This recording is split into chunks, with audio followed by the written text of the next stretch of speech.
Hello friends, my name is Dr. Imtiaz. I am a specialist primary health care. Today my topic baby care part 1. आज के हम जिस topic में हम पढ़ेंगे उसमें रिस्पिरेशन है। रिस्पिरेशन का फंक्शन क्या है, मसल्स कौन से मसल्स हैं जो हेल्प करते हैं रिस्पिरेशन में, और हम कैसे रिस्पिरेशन को चेक करेंगे, और फर्स्ट एड किस तरफ हम रिस्पिरेशन को देंगे बर्थ आफ्टर बर्थ बेबी। ये जो चीजें हैं आज की इस वीडियो में हम तफसील के साथ पढ़ेंगे। पैदाइश के बाद बच्चे की जिंदगी के 24 घंटे खतरनाक क्यों होते हैं, कौन से पैरामीटर देखना चाहिए, what happens after baby is born. आज हम इस टॉपिक पे रिस्पिरेशन पे बात करेंगे कंप्लीट डिटेल के साथ। रिस्पिरेशन का फंक्शन क्या है, सबसे पहले हम बात करेंगे रिस्पिरेशन का फंक्शन क्या है। रिस्पिरेशन का फंक्शन होता है एक्सचेंज। एक्सचेंज किसका होता है, ऑक्सीजन और कार्बन का। कहां पे होता है, लंग्स में होता है। इंस्पिरेशन क्या होता है, inspiration air flow into lungs. जब हम सांस अंदर लेते हैं उसको इंस्पिरेशन कहते हैं। और what is expiration, expiration involve in the gases living the lungs. जब हम सांस बाहर निकालते हैं उसको एक्सपिरेशन कहते हैं। ड्यूरिंग इंस्पिरेशन एक्सपिरेशन में मेन रोल किसका होता है, इसमें डायफ्राम और इंटरकोस्टल मसल्स है। आप इन दोनों पिक्चरों में देख सकते हैं, ये अपना लंग्स है, हमारा लंग्स है, जो लंग्स के साथ जो बिलो अंडर होते हैं, ये हमारा जो कलर देख रहे हो ये हमारा जो है मसल्स है जिसको हम डायफ्राम कहते हैं। ये आप बिल्कुल आप देख सकते हैं। इसमें जो है हम जब ऑक्सीजन लेते हैं उसको इंस्पिरेशन कहते हैं, इनहेलेशन भी कहते हैं। जब हम ऑक्सीजन लेते हैं तो इनसाइड में आप देख सकते हैं कि इनहेलर कहते हैं। एक्सपिरेशन का मतलब होता है एक्सलेशन, जिसमें हम सांस बाहर लेते हैं। डायफ्राम जो है अपने होता है तो सांस होता है, उसके साथ जो हमारा दूसरा मसल है इंटरकोस्टल मसल है जो दोनों रिब के बीच में होता है। आप वो देख सकते हैं, ये दोनों की हेल्प से ये हमारा इंस्पिरेशन एक्सपिरेशन होता है। हाँ, which muscle helping the inspiration और एक्सपिरेशन। और सबसे पहले कौन सा मसल हम करते हैं जो हमारे हेल्प कौन से मसल करते हैं, दो मसल्स होते हैं, एक डायफ्राम होता है, एक इंटरकोस्टल मसल होता है। दो मसल्स हैं। अब कहाँ डायफ्राम का where located in function, diaphragm कहाँ मिला जाता है।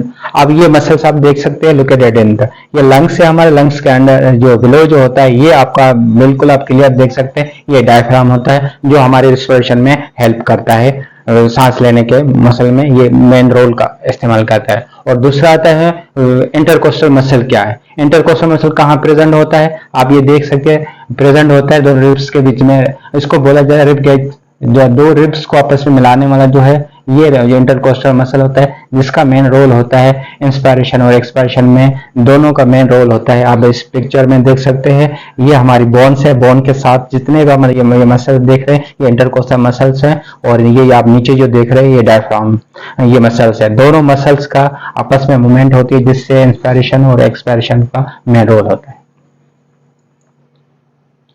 हाँ, अभी देखेंगे हमारा नॉर्मल रिस्पिरेशन कितना है। नॉर्मल रिस्पिरेशन कितना होता है, 30 से 60 होता है।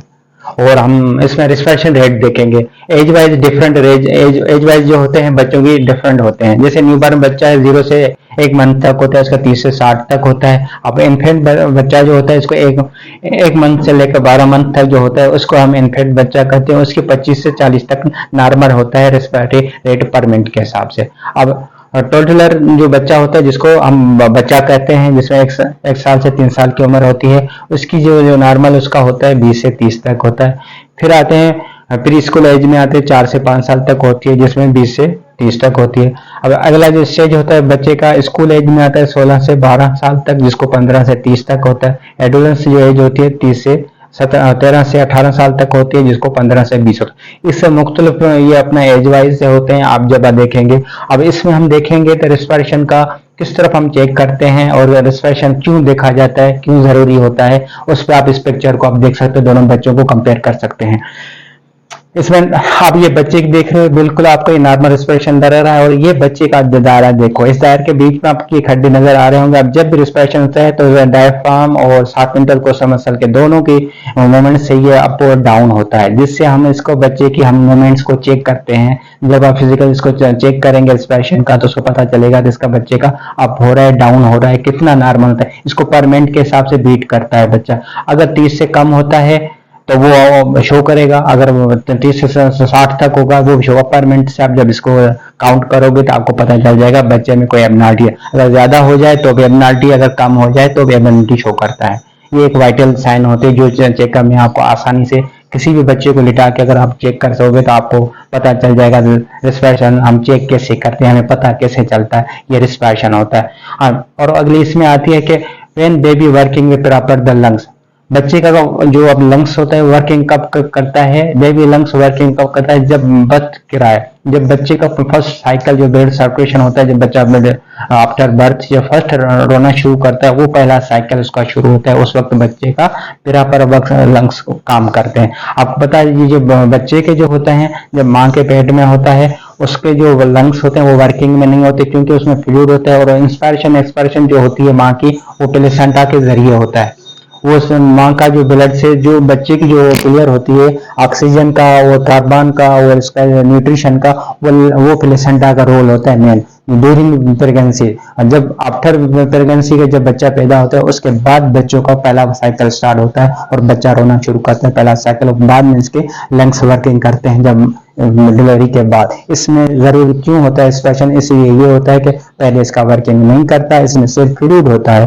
फ्लूइड होने के बाद बच्चा जब उसमें जो अमीनो तो फ्लूइड क्या करता है, फ्लूइड बच्चे की न्यूट्रिशन में हेल्प करता है। आगे हम इसका और डिटेल में पढ़ेंगे तो क्यों हमारे और क्या क्या हमें करना पड़ेगा क्या हमारे रिस्पिरेशन के लिए। हाँ, अभी अगर आप पढ़ेंगे हम कौन सी हमें ऐसी चीजें जो होती हैं जो हमें इसमें जो डिटेल में हम पढ़ेंगे तो इसमें जब ये बच्चा डिलीवर होता है तो उसी दौरान हमें कौन कौन सी चीजें चाहिए होती हैं जो इम्पोर्टेंट होती हैं। अब जैसे आप देख सकते हैं ये सेक्शन मशीन है और ये आप ये तस्वीर में देख लेते हैं बल्ब सिरिंज जिसको बोलते हैं, और ये अपना दूसरा टावल हो गया। अभी तीन चीजें जो होती हैं मेन, जो तीन टावल हो गया, ये ग्लोव्स हो गए, ये सारी चीजें जो होती हैं हेल्प जरूरी होती हैं जब बच्चा डिलीवर होता है उसके बाद हमें को ये जरूरत पड़ती है। कैसे जरूरत होती है, क्या क्या करना पड़ता है आप इसमें देख सकते हैं। ये जो सेक्शन मशीन होती है वो हॉस्पिटल में होता है, वो हॉस्पिटल में इस्तेमाल कर सकते हैं क्योंकि घर पे वो चीज हो नहीं सकती। उसके अलावा सबसे ईजी जो तरीका होता है दो चीजें आप अपने घर पे कर सकते हो, एक तो टावल होता है, दूसरा बल्ब सिरिंज होता है। दो चीजें जो है आप घर के आप हर बंदा रख सकता है और पे चीजें कर सकते हैं।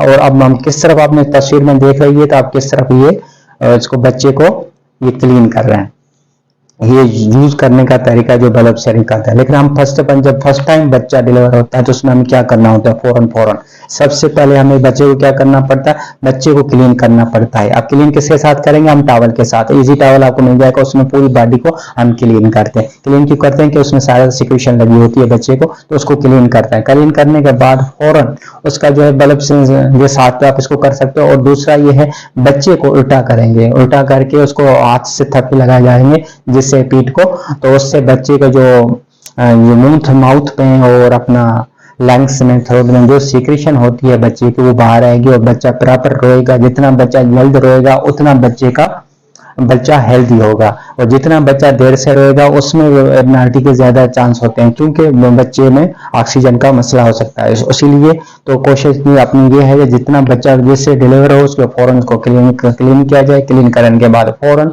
उसको जो उल्टा करके रुलाया जाए और उसको दिखा जाए बच्चे को। और बच्चे का अपडेट अब लिखा है क्यों हम अप डाउन करते हैं कि इसमें आपको मैंने बता दिया कि इसमें बच्चा अप डाउन करने से जो इसके लंग्स में माउथ में सिक्रीशन होगी अप डाउन से। और दूसरा इसमें सबसे मेन चीज होता है ब्रेन को सप्लाई मिलती है। अगर ब्लड की ब्रेन की सप्लाई जैसे बच्चे को मिलेगी तो बच्चे का जो है ब्रेन में कोई सेल को डैमेज होने से बच जाएगा, क्योंकि जितनी ब्लड सप्लाई आएगी तो उसमें बच्चे को ऑक्सीजन का मिकदार सही मिलेगा। इसलिए हमें बच्चे को उल्टा करके वो चीज करते हैं। और इसमें वाई इंपोर्टेंट कराइन बच्चा क्यों कराया इंपोर्टेंट है मैं आपको पहले बता दिया था कि इसमें इनिशियल जब बच्चे का पूरा साइकिल होता है, ब्लड सर्कुलेशन होता है, जब बच्चा रोना शुरू करता है, पहला रोना होता है, वो कंप्लीट सक्सेसफुल बच्चे की सर्कुलेशन है। इसीलिए हम बोलते हैं क्यों इंपोर्टेंट होता है। ये सबसे पहला वाइटल हमने सांस का देखा है, जो रिस्पिरेशन वाला देखा, ये इसीलिए इंपोर्टेंट होता है कि पहला बच्चा जब रोना शुरू करेगा तो उसके बाद हमें पता चलेगा बच्चा हेल्दी है या अनहेल्दी है, कितने मिनट में रोता है, तो वो उस चीज में